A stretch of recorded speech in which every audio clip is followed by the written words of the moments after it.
ഈ കുഞ്ഞുങ്ങൾ വയറ്റിലുണ്ടാകുന്ന സമയത്ത് വയറിൽ നിന്ന് സംസാരിക്കുക, കുഞ്ഞിനോട് കമ്മ്യൂണിക്കേറ്റ് ചെയ്യുന്നത്, ഇത് യഥാർത്ഥത്തിൽ കുഞ്ഞ് കേൾക്കുന്നുണ്ടോ? കുഞ്ഞിന് സൗണ്ട്സ് കേൾക്കാൻ പറ്റും. ആഫ്റ്റർ 12 to 24 വീക്സിനിടയിലൊക്കെ സൗണ്ട്സ് കേൾക്കാൻ പറ്റും. പക്ഷേ ഇങ്ങനെ ഇതെന്റെ അച്ഛൻ്റെ സൗണ്ടാണ്, ഇതെന്റെ അമ്മയുടെ സൗണ്ട്, അങ്ങനെയല്ല കേൾക്കുന്നത്.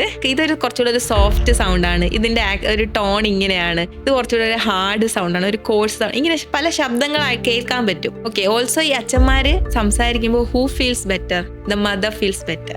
She has that good feeling, ആ connection feeling. She will be happy. അല്ലെങ്കിൽ ഹാപ്പി മൊമെന്റ്സ്, ഹാപ്പി ബേബി എന്ന് പറയുന്നത് ശരിക്കും അച്ഛന്മാർ വയറ്റിൽ സംസാരിക്കുമ്പോൾ കുഞ്ഞുങ്ങളല്ല, ഈ അമ്മമാരാണ് ശരിക്കും സന്തോഷമായിട്ടിരിക്കുന്നതും, അവർക്കാണ് ആ ഇമോഷൻ. ഇനി ബേബി പുറത്ത് വന്നാലും the mothers want their husband to take, കുഞ്ഞിനോട് സംസാരിക്കുക, എടുക്കുക പറഞ്ഞ് കൊണ്ട് കൊടുക്കും. ലൈക്ക് അവർക്ക് ഭയങ്കര പ്ലീസിങ് ഒരു ഇമേജ് ആണ് സ്വന്തം കുഞ്ഞും ഹസ്ബൻഡും കൂടി ഇങ്ങനെ സംസാരിക്കുകയോ അല്ലെങ്കിൽ അവർ ടൈം സ്പെൻഡ് ചെയ്ത. Mother feels good when the husband talks to the baby. അപ്പൊ അമ്മ ഹാപ്പി ആകുമ്പോൾ this is a happy moment. ഇങ്ങനെ ഒരു അനലൈസിങ് കുഞ്ഞ് പുറത്തു വരുന്ന സമയത്ത് ഈ സൗണ്ട് കുട്ടി റെക്കഗ്നൈസ് ചെയ്യും.